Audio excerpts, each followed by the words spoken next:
Right. So, welcome to the Health, Wealth, and Sex podcast, where every week we try to explore leveling up in different ways amongst the physique community, the mindset game, the mental health game, the self actualization game, and the relationship game, I suppose.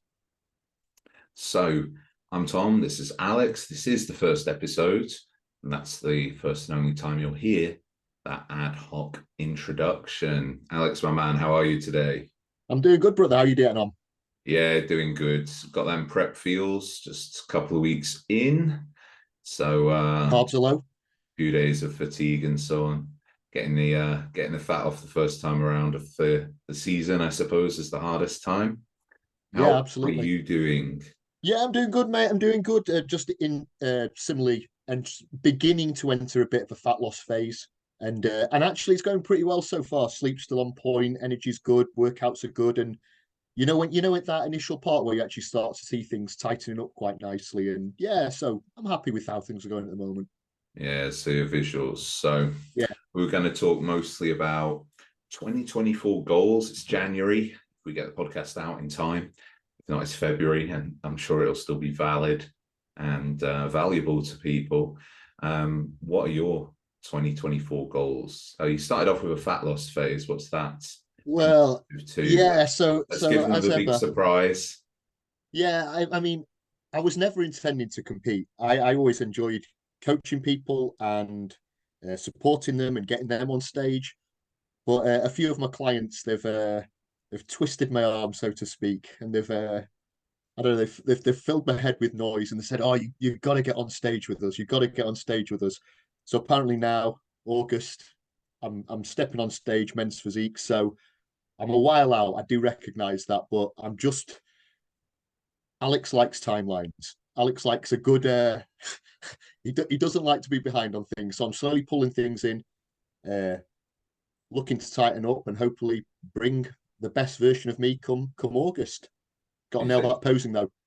did you say 20 weeks out? 30. 30. Yeah, I mean, 29 tomorrow. 29. I mean, for your first prep, it's reasonable. And I know you, the guys don't know you so well, but I know that you can hold condition, play with condition, bring yourself up to maintenance, tighten up, in little. And you mentioned your timeline there. So have you got that all kind of mapped out already, or? Well, I think timelines are interesting in the sense that I always like to have them mapped out to some degree. I used to be very big on mapping things out, almost totally. And as I got older and more experienced, it became whenever I did this, God seemed to laugh at me. So you'd have all your variables down, everything would be mapped out, and then something, you know, completely left field would happen, and all my timeline would have to change. So now I go into it almost with a fairly solid idea of how things are going to look, but I also apply the run and gun approach. So mindful of what's going to happen, mindful of how I'd like things to unfold, but equally adaptive to real life ultimately. Yeah, and I suppose that's something I want to explore in a later podcast. It's kind of the difference between sort of lifestyle and maybe pro bodybuilding, or at least a bodybuilder who's very close to being a pro, and therefore has kind of structured his day around that singular pursuit, versus taking on that pursuit competition or whatever you're doing with your physique development in the context of a full-time job, family. Maybe you can't dedicate so many hours of your day to that singular pursuit without maybe more fatigue accumulation, or there's a compromise, right? Of course, there's a compromise. Yeah, 100% in the sense that there's so many variables that you're not in control of. And the more you try and double down on how you want things to look, when all of life is sort of oscillating around you and just throwing you curveballs, that you need to be adaptive. I found this very quickly with things like volume, for example. I always liked the model of escalating volume up over time, but when I being a lifestyle guy predominantly, whenever I used to try and apply this model, for example, I remember my roof fell in once when I had to do 20 sets of quads for that week, and it just quickly became apparent to me that I needed to be far more intuitive and flexible and respond in real time as Yeah. opposed to map things out so heavily. Yeah. And there's like an ideal world and an optimal world approach. And as you know, I've been quite compromised in the past couple of years. Only recently resettled from living in Austria. It's taken me a couple of years to actually have a permanent residence, renovate that permanent residence, and even set up, a productive workspace. And in that time, I've been able to sort of tick most of my non-negotiables. I've been able to train effectively, been able to eat mostly effectively. Sleep's been compromised at times with your changing environment and so on. And interestingly, 2 weeks into prep, I'm having the best sleep quality I've had in Yeah, a I've seen couple on. of Yeah, years. My resting heart rate's dropped down 10 points, which is probably also the weight and drop and the increased activity, but it's a stress marker nonetheless. yeah, And, with the day sort of set up, I'm finding things very achievable, which means I could potentially do more. And I might choose to as well. But throughout those different phases, particularly if I've had to go to Vienna for 1 month, training's just gone on maintenance, 4 sessions, go in, hit the body parts I want to hit, train, I don't know, the gym like the back of my hand or anything like that. So, training with reasonable volumes, getting a stimulus and getting out, eating as well as I can. I follow these whole foods principles, but I wouldn't be tracking. I'd eat to appetite from Whole Foods and really look to just maintain my weight. In my case, as well as a bodybuilder, I'd also use that time to kind of modulate drugs down to a yeah, minimum effective dose, because there's no point in having them in. And I know that sometimes they use as a band-aid in, especially in the lifestyle population, actually. yes, absolutely. You'll see, compromises on sleep, heavy compromises on nutrition, lifestyle, drinking and Yeah, drugs, as well as very substandard training. And that's then when you see heavy doses of anabolics used for yeah, very mediocre outcomes, like just to look all right. It's like you look like a bag of shit if you didn't take them. yeah, So, and then we've got all of these kind of synergistic negative health outcomes all coming together. You see, yeah. cocaine, alcohol, cheeseburgers, and steroids. It's not a good mix. Probably no Some frightening cardio in as well, dosages as because why well. do cardio when you're doing all of that? Yeah, yeah. Some absolutely frightening dosages. Again, when people, not necessarily clients, but people who like, slide into your DMs and all the rest of it, they'll quickly reveal to you, what they're running, and often none of it will make any sense. Be extreme dosages, and they'll say things like, "So is that okay then? Will I be okay with that?" And I almost don't know where to begin because there's no rhyme or reason behind it. And like you say, the outcomes are very, very mediocre. You can't tell them necessarily running anything. No, exactly. There's almost no justification for the use of anabolics in that context. Now, there's so many justifications for usage of anabolics, and there's all of that kind of risk versus reward. And I suppose we can circle this back to the topic of the day in terms of planning your 2024, planning your priorities.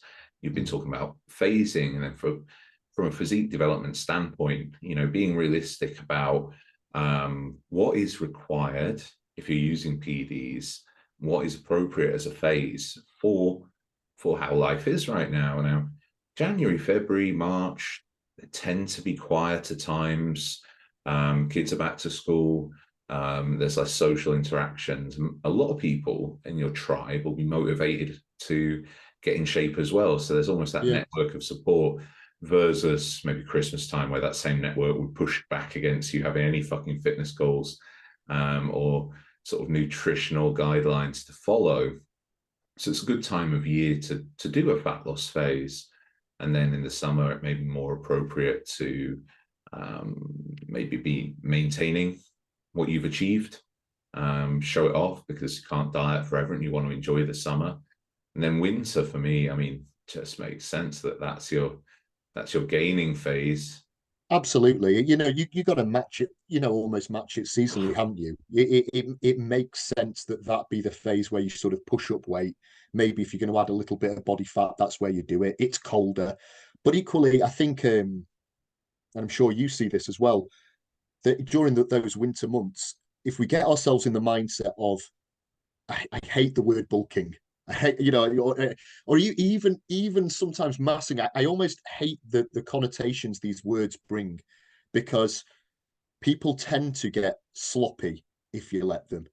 And if you say, look, I want you to treat this massing phase the same as you treat a prep as best you can. Now, again, different clients and different levels of seriousness, I suppose. But ultimately, be on it. Don't overshoot. Don't give us a mess that we need a lot of time to clean up. Yeah, so essentially, food accumulations aren't so ridiculous that you like, what's a reasonable Yeah. rate of gain? Even if, like, now for me to maintain good digestive health on the food required, I do need to eat clean in the off season, Mm. right? I need to eat clean all year round. I can afford to eat in a restaurant. I can afford to have, kind of flexibility with what I eat, but it tends to be whole foods, home cooked, good quality restaurant. Takeaways and junk food, I mean, they don't tend to appeal to me on that many calories anyway. No. But that kind of route of maybe getting in 4,000 quality calories, which I could do, and then 3,000 from shit, would just blow my digestion. Yeah. They're not all equal. So, and we're all individual. For some people, that might be a great approach. But that's almost sort of holding my weight. We're looking for half a pound a week increase. That'll often be paired with adjustments to anabolics to kind of meet that demand. So if you start off on maintenance calories and maintenance anabolics, whatever that might be for you, you've got these options to add a little bit more gear, add a little bit more food, It's all whilst this logical maintaining good, progression, isn't it? yeah, and you're maintaining good body composition. And the way I think about it is, what might be my maximum rate of muscle gain for a week? And even if we talk ridiculous and we say 100 grams of pure muscle tissue, protein, Yeah. and we equate that to the calorie equivalent, which is 400 calories. So, in order to give my body enough surplus, and of course, this is not like you can really gauge this accurately because your expenditure Yeah. changes daily and so on, but Sure. you'd be looking at a 400 calorie surplus over the week in order to Yes. provide yourself with enough fuel. And now you're going to have to overeat by more than that, because your body doesn't just convert protein into muscle. The metabolic Yeah. processes don't work quite that well. But certainly 1,000 calorie surplus a day, it's just, you're into fattening. Collateral Yeah. fattening, depending on your position as well. If you started off super lean and super hungry, your body is very receptive to the concept of storing fat because it's too lean and doesn't want to exist there, Yeah. then you'll skew your body composition really rapidly. If you're lean on maintenance calories, and you have been for a while, and you make small adjustments, you're able to progress in the gym, maybe handle a little bit more volume, maybe recover a little bit better, whatever vector of growth that's additional food is driving should all be really allocated to muscle protein synthesis. So it's not a big surplus, which It's doesn't not. equate It's to a not. big scale weight gain every week. Same on the way down, by the way. Oh yeah, absolutely. I think, it's a very general statement. As humans, we're terrible for wanting to live in extremes. I need to pull out all my calories and all my carbs in a fat loss phase. In order to gain muscle, I need to be eating McDonald's and, basically eating non-stop through the day. And if I try to, support people in any way, is to say, look, stop seeing things as a 0 or a 10. There's this sliding scale that we can manipulate all the time. It's logical, it's patient, and it's a bit like sort of driving 60 miles down the motorway. It's not particularly flashy. It's not you're not going to set the world alight. But hell, you'll get to your destination. You'll get there in one piece. Car will be intact. You won't be sweating or on fire afterwards. It's going to work. but people like to drive at 100 miles an hour down the wrong side of the motorway, with all the wheels falling off. Yeah. It's like, let's just be sensible, let's be logical. So, what I picked up from you there is it's that logical, patient approach. You're going to get there, you're going to get spectacular results, and it won't burn you out in any way. So I think that's one of the things I always try to drive home to people. It's like, be patient. These weeks add up. It's like money in the bank, little savings over time. Yeah. I think what's important for the listeners contextually to understand is that you and I both agree on a sort of a philosophy or a principle Mm, that bodybuilding for ourselves and for our clients should be both sustainable and enjoyable. And that you shouldn't be compromising your health or mental health for physique outcomes, and that you probably don't need to. So when we sort of talk about these kind of extended phases, being patient over time, breaking down your year in terms of physique goals, however that works best around your lifestyle, not setting unachievable, unsustainable goals. yeah. I'm going to lose a stone in January. No, not No, effectively. don't do that. You're not Yeah. going to hold on to it. You might lose 3 pounds, 4 pounds in January if it's a start. And then you continue that trajectory for 12 weeks. And now you've lost 12 pounds. Yeah. And you normalize your diet because, and we might diet in phases. Sometimes I'll do 4 weeks, have a little break, do another 4 weeks. And it depends on the individual. They're getting diet fatigue, what kind of kickback they're getting, does training performance tank? But by going through these blocks and then not going backwards in between, we have this kind of sustainable movement of, let's say, 3 phases of fat loss, takes us all the way down here.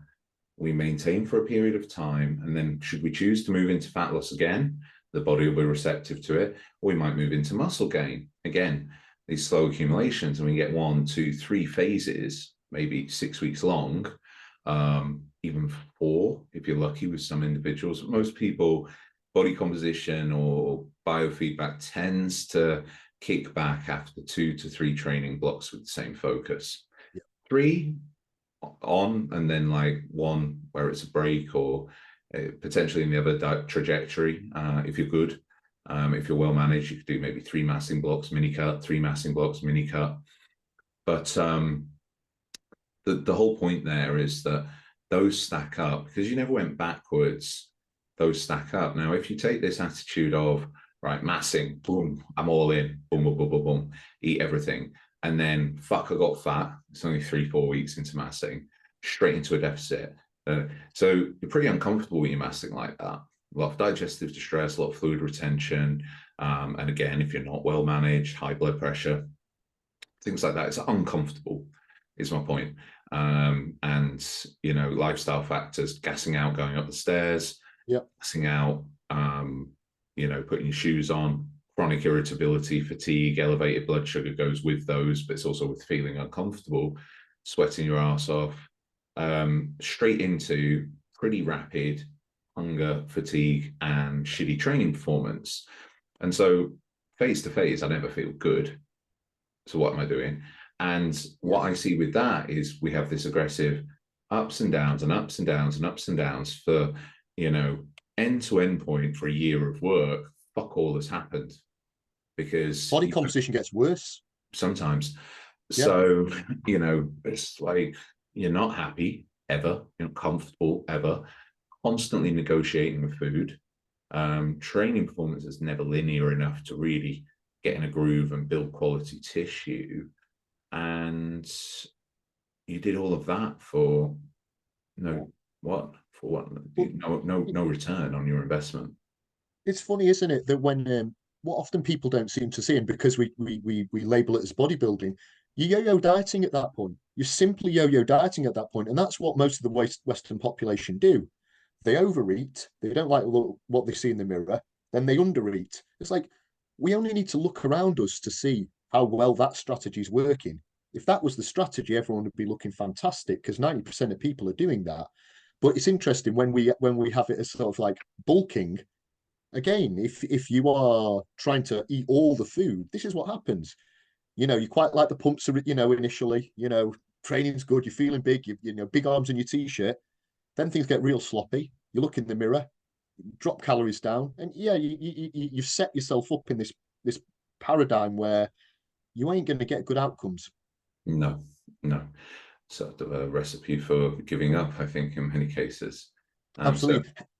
What are your goals then, anyway? You've heard about my crummy little goals. What are yours, mate? I mean, I suppose once you've competed, you've gathered that valuable experience. That takes you till August. Yeah, You're obviously building your online coaching presence. You've got your own sort of little team of competitors and lifestyle yeah. population to work with. And have you got like a almost where do you want to be in December? Where do I want to be in December? Well, I want to keep growing the business. The clients that I've got, it's no word of a lie when I say they're some of the best people in my life. You know, I love working with them. I mean, it sounds cheesy, but every day is a joy. Just getting to interact with people like that who want it as badly as they do and are, you know, are so receptive to listen. Yeah, it's awesome. So where do I see myself in December? Well, keep working hard, keep finding these right people who really want to get somewhere, and but more importantly, I think keep helping people. Um, you know, I love helping people, and that's not some sort of a cheesy line. It's just like innate in me to do it, and to be able to share what I've picked up. So grow the business, uh, be successful, whatever that means, and that doesn't mean necessarily financially. That means just simply, you know, finance isn't bad, but yeah, enjoy my life, enjoy helping people, hopefully Yeah, be a good. I think one of the reasons again why I was doing that show in August is as much as anything to show that I can walk the walk. You know, if I'm telling people to do a certain thing and then I'm not necessarily showing that I can do it myself, I feel that I owe it to them to sort mm. of be with them, if that makes sense. You learn a lot about yourself in that Yeah, last stages of getting lean. It's almost like moving down from wherever you are to 12% body fat, relatively easy. You yeah, can be active, you can train, eat right. 12 down to 10 requires a fairly singular focus. You need to be very yeah, consistent with your nutrition. Um, you will potentially be moving to fatigue status and stay there. Um, and then moving down sub 10 requires the singular ability to sit with acute hunger yeah. and fatigue and still do everything you've got to do. So that's obviously a huge kind of learning process and discipline process. But since I've seen how lean that you've got yourself just for fun, I think you'll I know, I know. enjoy I, it. I, I quite again my the way I like to sort of run things for myself and even for clients who are I guess you know got competitions in the sites or want to you know maintain a good body composition is I like them to be fairly lean. I always like to be fairly lean and I like to play with the look, to oscillate around that look. We can add food in and you know up carbs, but always to look fairly special and try and live in and around that as best we can. Understanding we've got certain goals within certain phases, but I do enjoy the tinkering around a certain look. And I personally like to be fairly lean all the time, knowing that I'm always in striking distance of Yeah. something silly. And I should say for anybody that's like, oh, that just means Alex looks the same all year round. How many pounds of LBM did you manage to add last year with a methodical approach? And I Very saw the end methodical. result, and you had Yeah, very maybe I'm visible doing myself a abdominals. disservice. It's funny, isn't it? Because you say the words and then you say something like that, and I'm like, oh yeah, okay. So yeah, I was methodical and I did train hard, but I added 30 pounds, and it wasn't all lean tissue, obviously, but I don't know, probably but you 20 of it you was. looked but you looked in shape. Oh yeah, You had visible abs. yeah, To be fair, I've never seen anybody add 30 pounds of muscle and stay in such good condition. That wasn't like elite pro genetics, hyper responded to steroids, etc. So really making the most of your own genetics, your own response to drugs, everything like that is wow. This is how you maximize your your physique potential. And that was pretty cool to see. It was So good, man. I You was know, I was almost almost pushing you there to see if there was like a financial target, financial goal for your business, but it was so esoteric. You said it wasn't about yeah, money; it's about you sort of helping people more. And I do think that yeah, when you're physique athletes, I mean, of course, coaching's fantastic business. You want to push that, and that's your full-time business. Also, all you want to do.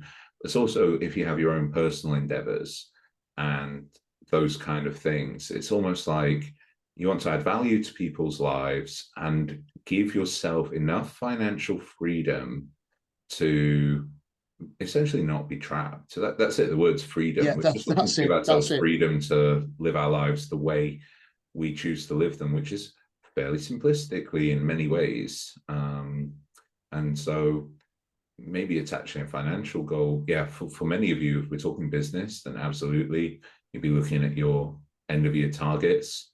And you'd be looking month by month at what you need to do to get to that next incremental increase. You can't sit here and say, I want to make 10K a month by the end of the year and not break that down. Okay, how do I get from 3K? I'm going to need to increase my sales by 1K. And hopefully, profit increases there as well, because at some point you're having to spend money to advertise, to grow the business, to invest in many sort of business growth materials. So profit margins maybe not be the same as, I take 1,000 extra in sales. I get 1,000 extra. Very rarely works like that. But okay, let's say that I'm looking to grow my business sort of month by month to a net turnover of 10K per month by the end of the year. Breaking that down into I need to do an extra 700 per month. And what do I need to do to drive that level of sales, which in our sort of online marketplace would be through lead generation, which is generally content creation. And you break it down. How much content do I need to put out? How much time can I afford to invest in that?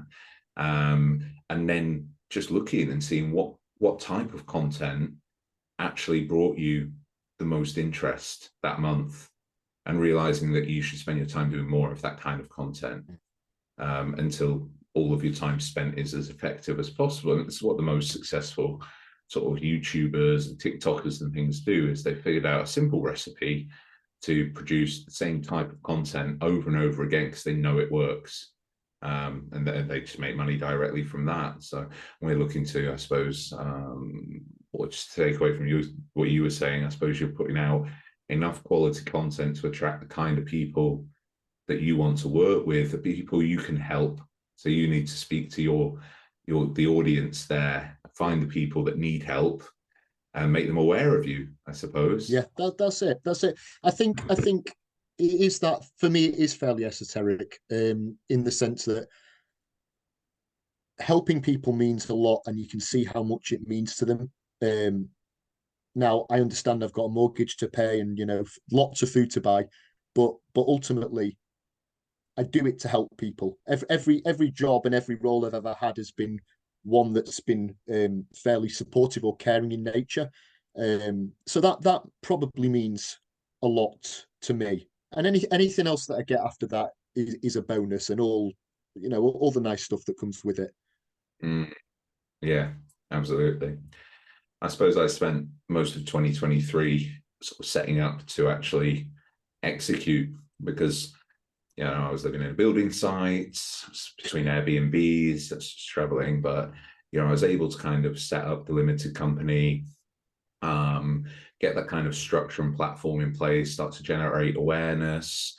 I took on a social media manager to start putting out some content, and almost put all the structures in place in order to be able to then execute with my full attention, because I knew I couldn't give it my full attention last year, but I knew that I could get the tools ready so I Yeah, wouldn't waste any time and kind of hit the ground running.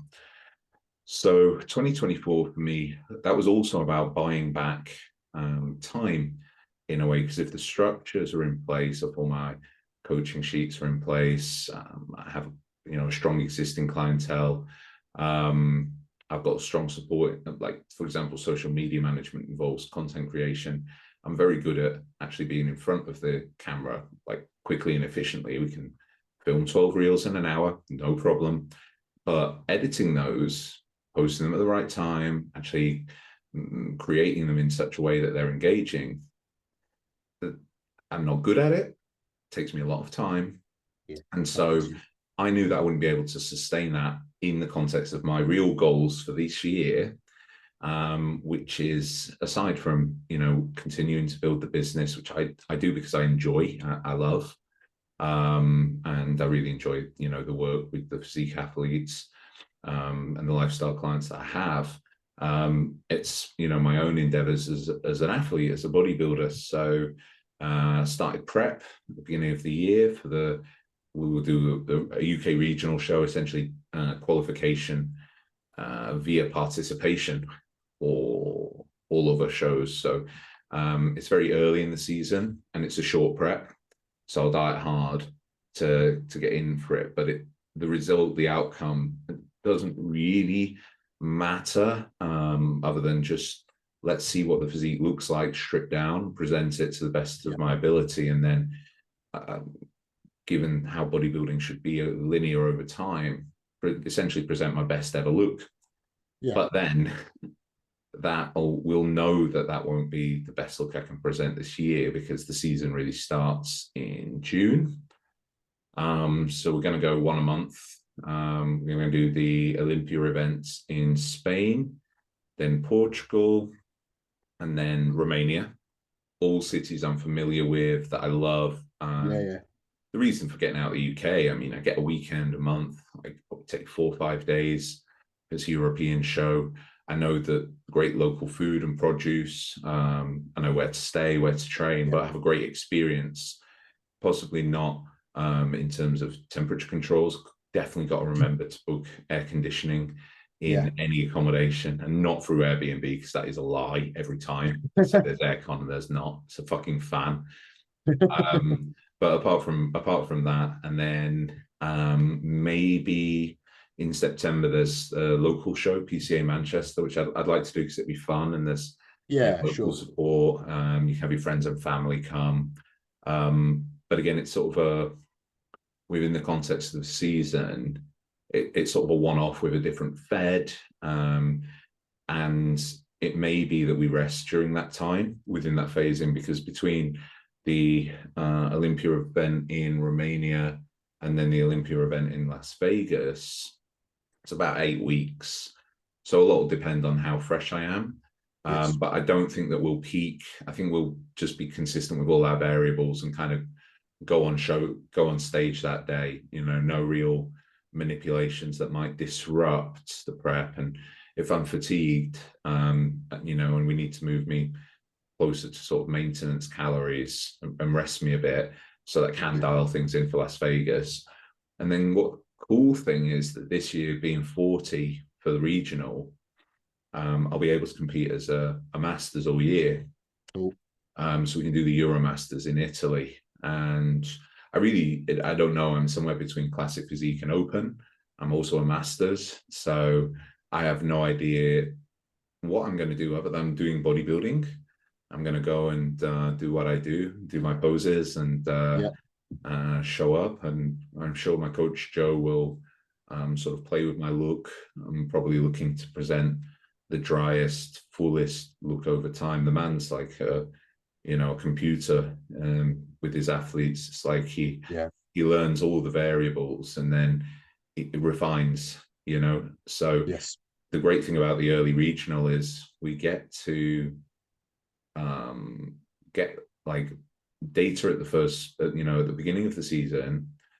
He'll try his like approach, I presume, of most likely to elicit a good look. See what look that gives, and then he'll store that data. And then for the Spain show, he might adjust it a little bit. We needed more carbs, less carbs. Just little play. We landed 85%. Now we're gonna try and push for 90. Then maybe we push for 95 for the next show, but it just misses the mark a little bit, and then he'll find his sweet spot. So the more his eye in, as long as yeah, my body holds up. I don't get sick or Yes. fatigued out or anything like that. Because you can get kicked back with a long season, but Sure. Yeah. Yeah. he manages my health so well. I've never been. You saw my blood work at like Your blood work's excellent. Yeah. like peak off-season peak dosing, Peak doses. Yeah. and you'd take it. You just take it every time. Everything was green. I think I Oh, needed it to was take. amazing. I couldn't I believe think I it. Yeah. needed to take folate as a supplement because I wasn't eating my green vegetables, which I will never do. I will eat asparagus and, Refuse to. and nothing else. So I'll take the folate tablet. Yeah, it's okay. Yeah, I couldn't believe your blood work. I really couldn't when I saw that. Everything in green, clean bill of health, so to speak. Yeah, fantastic. 40-year-old man, decade of being a bodybuilder, Yeah, with a pursuit, decade of use, continuous you use. bite someone's hand off for that blood work. It was in fact, when you pinged it over to me, I actually thought it was mine initially. I thought, why is he sending me over my blood work? Because mine again is very good, but with two different I two know, different contexts over the years. I know. Although I was annoyed that you had about the same test score as me, and I was on 3 times as much. Yeah, I know, I Fucking know. I hell. was pretty. I was pretty. You take your wins where you can, I mate. had some bunk gear or something. Yeah, Because no, I I was know that pretty happy with that. genetically I am not a non-responder. So contextualized for competitive athletes, we're on for prep, I think 800 milligrams total dose of gear, which Yeah. your average lifestyle guy is doing in trend. Not a lot. No trend for Oh, me, no clenbuterol, nothing that I find to disrupt sleep or put me in a chronically sympathetically aroused state, because I'm quite goal driven. And this is probably important in terms of planning your priorities and biting off more that you can chew and all of that kind of stuff. Is if you're a goal driven individual, yep. then what can happen when you just allow sympathetic arousal to come out of control? You're just not resting yourself properly, you're not taking enough downtime, or in the case of external administration of drugs, something that's going to put you into that state. So Yeah. imagine you're charging around on fucking pre-workout all day long. You might feel productive, you might feel energized, but you will not make good decisions in that state. You won't be in Horrible decisions. long-termist thinking, and your sort of net outcomes won't be good. So although like kombucha, I just hate it. It disrupts my sleep. I feel like crap all day. I have a headache. Like I'm too It's not for stimulated, you. but Yeah. I feel like tired and Yeah. unproductive while stimulated. But trenbolone makes me singularly focused in a tolerated dose in most individuals, but to the point where like it's Yeah. unhealthy.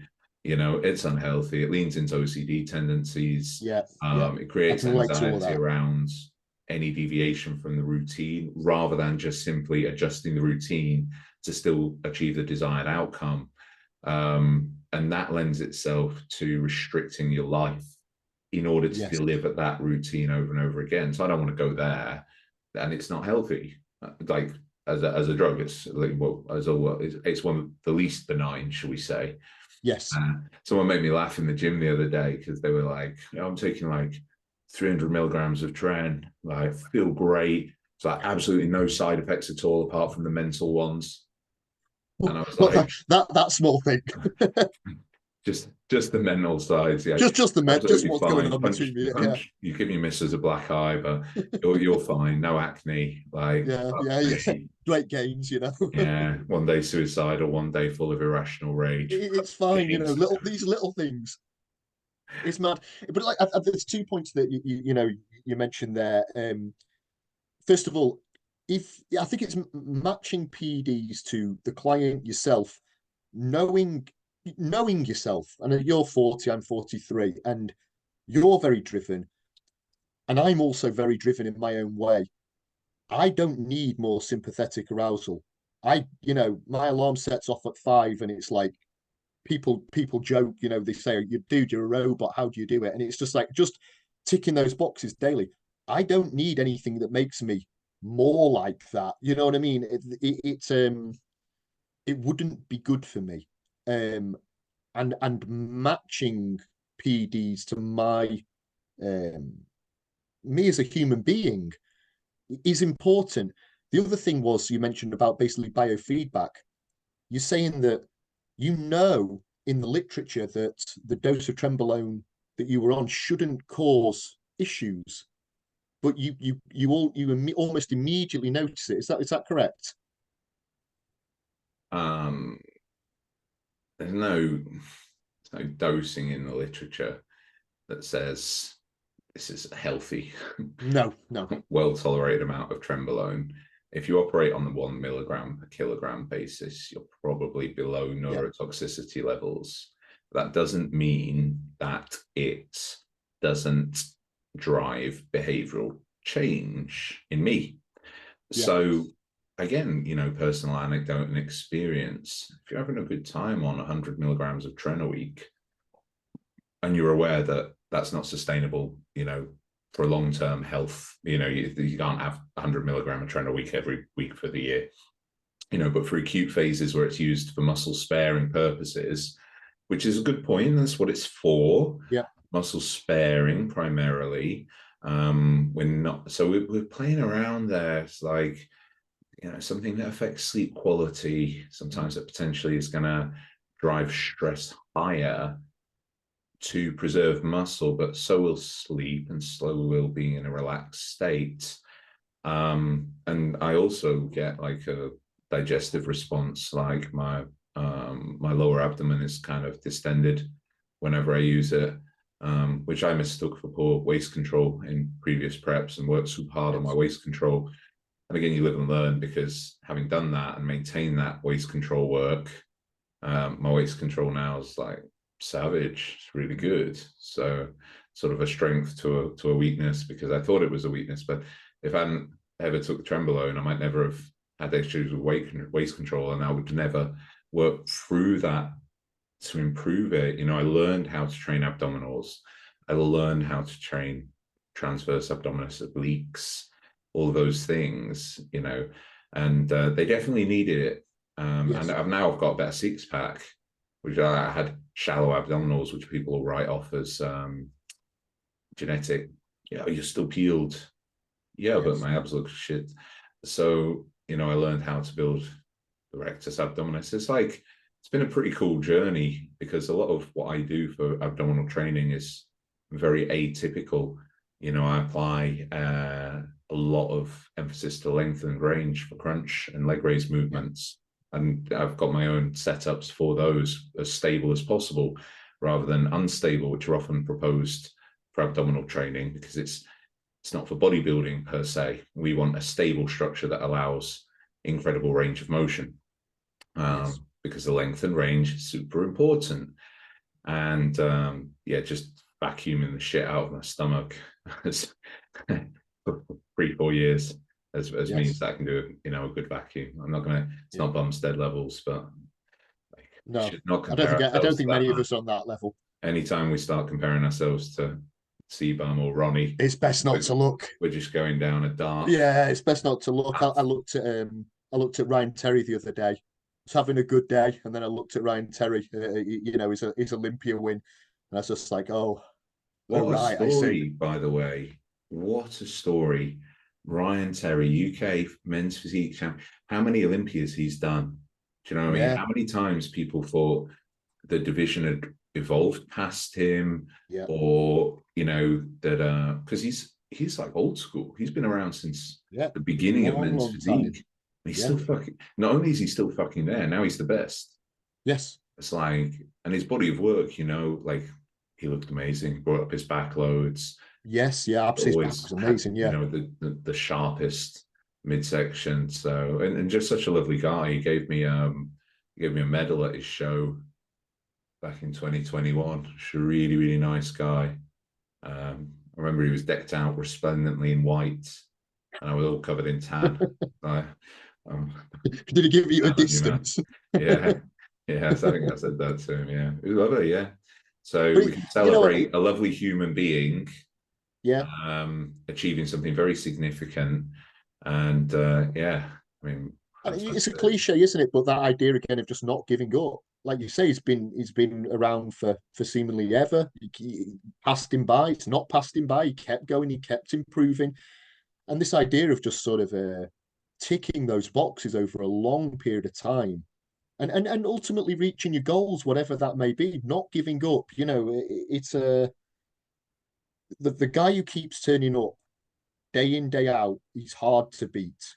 If if you're like a cockroach and you just keep surviving and you keep trying to improve every day, you'll get somewhere. By sheer default, you'll get somewhere because you just don't die.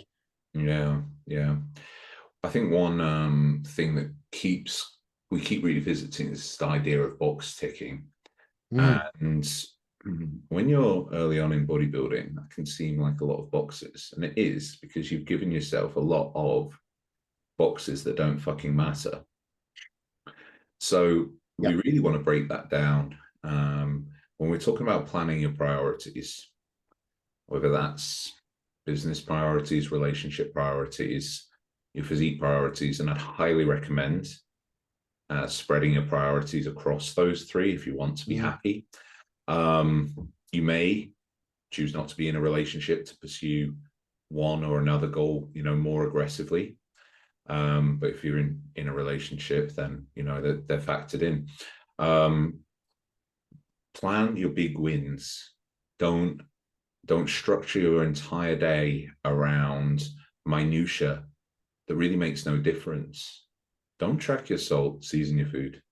Don't track your water, drink to thirst.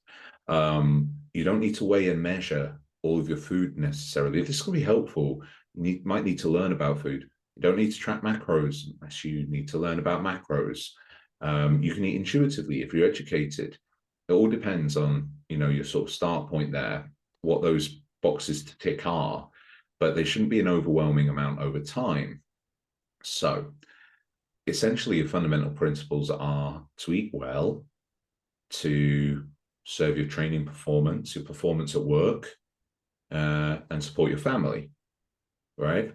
If you push a fat loss goal so far that it compromises training performance, work performance, showing up for your family, then you need to pull that back and you need to learn from it and say that was a couple of weeks too far this time, reflect on those things. But if you bite off more than you can chew and then chew it anyway, you're fucked. You will yeah. fail. Yeah. Because, I don't know, you'll get relationship kickback. You'll have to prioritize your work extensively because you've neglected it. Or you'll abandon your physique goals, which is unnecessary. Do you plan to go to the gym 6 times a week? Is that realistic? Is 3 realistic? You can progress in 3. Oh, absolutely, yes. It's a slower rate of progress, but only if your bodybuilding day is set up to support 6 Yeah. training sessions, which probably means 8 or 9 hours of sleep, 5 or 6 regular meals, and probably not a huge amount else in the day. So, in terms of activity as well. So, yeah, it's going to be very individual dependent. But if you think that taking a huge list, every day of like non-negotiables for one particular goal, when let's say 70% of them yield you like a 1 or 2% benefit for that particular goal, it's not a good return on your time investment, or your focus or your energy. So what do you need to do this year to succeed with your job, with your business, and break that down maybe into just 3 key things to include in your day every day? What do you need to do in your relationship in order to prioritize that to the extent that it will still grow and thrive? And the same with your physique goals. And, we can get confused by, I think, social media, and there's a lot of information coming at us that convinces us that we should take all these fucking health supplements. There's no evidence on your blood work that you needed any of them. So that was a waste of time and money, and, remembering to take them. It just adds something else into your day that was unnecessary. An arbitrary steps figure. I've got to hit my 15K steps. 9 Right. p.m. at Yeah. night. So I'm going out, fucking off, leaving the family, get my extra 3,000 in. Or do you set up your day to actually reflect what you organically do if you're mindful of doing steps and not sitting around on your ass? And it comes to 12K, and that's a pretty full day. All right. And that's what you do, Yeah. manipulate food then. if you need to create more of a deficit or whatever.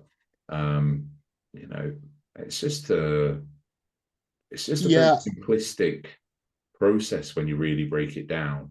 Getting your, achieving your goals just involves like picking out your big wins, breaking that down into what you need to do today, and then repeating it.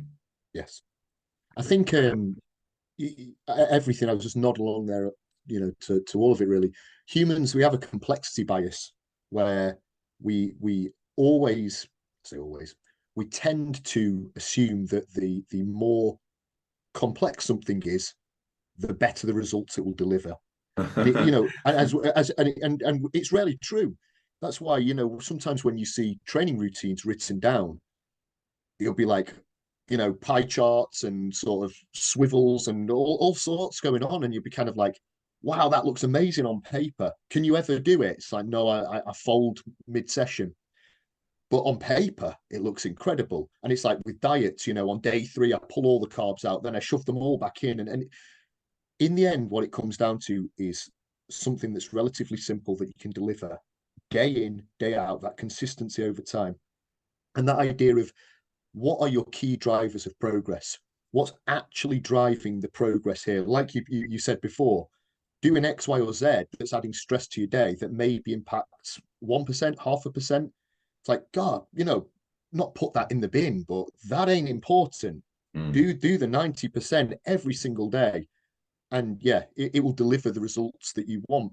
But yeah, we tend to overlook the simple, thinking it delivers poorer results, and it's rarely true. Now, if you're running a business or you're exploring your training, your nutrition, or whatever, you'll make some mistakes. It's just important to not be stubborn. Just realize early enough on, this is requiring a significant enough investment for a poor return on my time that I'm going to stop doing it. It doesn't necessarily mean you do a 180. Fuck, I'm getting fucked up from training. I'm just too tired to get other shit done. Okay, you don't need to stop training. You can just pull it back, take one additional rest day, or review your leg session. Did it really need to be 20 work sets? Yes, yeah. Drop that down. And you'll probably start to get better results because you'll have finite recovery resources and you allocate them across your day, not just your training session and so on. You allocate them across your day. I need to be maybe able to do 2 productive work blocks, 1 productive training session, and be available to my family for, morning and evening or weekends or whatever, however you structure your day. So you're talking about setting yourself up for a week where you can progress in the aspects that you want to progress and still recover and do it again the next week. And there will be inevitable fatigue accumulation to change over time. So I think a good wrap up here would be planning your downtime. Now, we'll all overreach in training sooner or later, unless life events cause us to miss gym sessions, in which case you don't need to worry about reaching sort of a functional overreach anyway. But if you train week in, week out, you'll overreach and you should take some downtime. And that can be found out organically just by paying attention to the fact that you're fatigued. You're now doubling up on pre-workout just to motivate yourself to start the session. You're getting injured, you're getting sore. In work, work performance would decline. Often we slip into burnout without really realizing it. And a good definition of burnout is that you simply become ineffective without realizing it. And what happens is it starts taking longer and longer to achieve less and less. And you feel overwhelmed. This is a good indicator. And you'll probably figure out how long you can push for. I call it working at capacity, or sometimes like in a bodybuilding prep, you're probably working beyond capacity. We put that into like training language. You're training beyond recoverable volume. You'll get away with that for a bit, but fatigue will accumulate over time.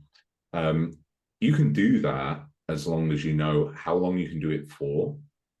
Nothing else fucking falls on your plate to tip you into like uselessness of burnout.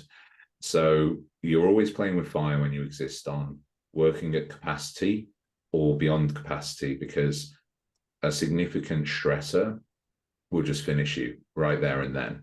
So planning in your holidays from work, I like to work with like a mini break once a month.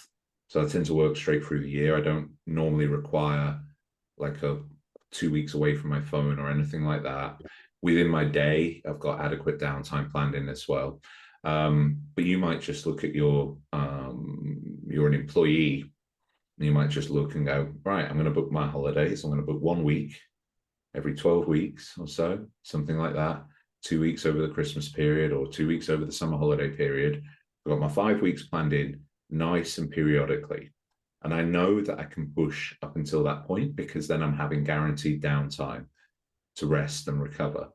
All right. So we're always going to have to challenge ourselves, work hard, overreach to a degree to generate growth.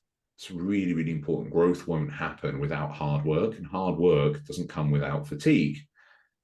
So when you plan your priorities and you're planning out your year, plan your downtime. Yeah, absolutely. I think You one of don't. the go I was saying you don't have to worry too much about that. Your downtime's sort of scheduled for you, isn't it? So you can almost repeat the year every year. Yeah, I mean, I think what interested me is as I sort of, again, being somebody who was always quite driven, I used to beat myself up if I ever found myself um relaxing. It was a terrible. It was funny. One of the things about burnout is you don't realize you're burning out, or that was from my point of view. When you're in the midst of it, it can be hard to spot. Somebody will say, "Hey, you're burning out," and you're like, "Oh, I'm burning out, aren't I?" But when you're in it, you're sort of so driven.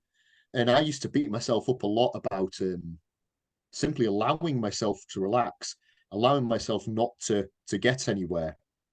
And now through the space of my day, I schedule in 10-minute sits. It's 10 minutes. I put it on my phone and I just sit there. Sometimes I'll rest my eyes. Sometimes I'll watch some utter drivel. But I had to teach myself that just chilling and doing nothing, not actively trying to get anywhere, was something that I needed in order to be able to go again.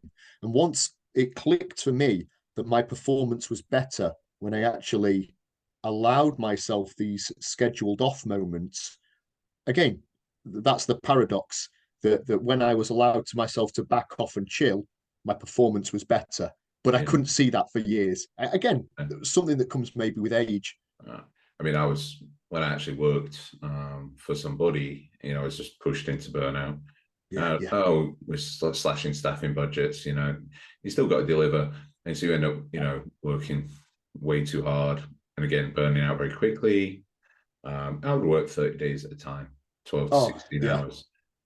My life would fall apart. Like the laundry hadn't been done, my house was filthy. Yeah. I couldn't function. And then I would drink, and that would, because I had no outlet to remove this stress, and that would exacerbate issues and things like that. So you learn how to manage yourself. And I think what's great advice that we can give is, if you're proactive about that, you don't have to learn the hard way. No. And you can be more successful in a short period of time with whatever your endeavor is. If you're not sure in terms of training, whether you are in overreach, we can call it burnout for sort of life general, but it's like burnout from training. Well, you can just look at your progression in the gym. A really useful tool that I did was, logbooking's good. You're tracking load and stuff, but if you logbook a sort of a total load, which would be the total amount of sets times reps times weight lifted across an entire session, you'll get a tonnage. And I used to start feeling crap around week 5, and sort of keep going till about week 8. Week 9, I'd eventually tap Obviously. out. Now, I'd be seeing some progressions on certain lifts throughout that time until ultimately they might go backwards. But what was really interesting was when I did work with the tonnage, increased well up until about week 4 after a deload, and week 5 more or less matched. Week 6, 7, and 8, as I progressively felt worse and worse, my total tonnage dropped. So there was no progressive stimulus. It would be a progressive regression due to under recovery. And that's the same in your business, and that's the same in your relationship. You'll just see this regression over time as you allow yourself to be compromised. So if you can plan your downtime, you can maybe offset the amount of time spent in the year that you're compromised. And there will be times somebody could die. Yeah. That's what life happens. Life compromises you. If you can give yourself the best possible chance of a good day tomorrow and, prop yourself up, you've got whatever you're doing for your mental health, therapy, mindset work, spiritual work, looking after yourself first so you can look after others and be used to them and service to them. Yeah. Be an effective coach, be effective in your business, progress in your training, progress your physique. It's all possible with proper management of recovery. That's a crucial variable there. And we can break it down into sort of eat, train, sleep, repeat. It's a podcast I used to do. But, those fundamentals meant, with train, that was kind of like that. That's work in our context, and fuel yourself adequately to do the work and recover. And recover may also include, prioritizing sleep. And I don't think there's a single person that listening to this that wouldn't thrive from eating to demand. It's like maintenance calories, to give yourself enough energy to do everything you want to do, from a whole foods basis, taking themselves, having great sleep hygiene and getting a good 8 hours in bed every night. And yeah, that's it. The amount of work you do, and then supporting that with food and rest. This is a winning formula for life, actually. I think I agree. I think that in itself is medicine. That's going to make you feel better. I think just to sort of, not to necessarily take it on a tangent, but you mentioned something before.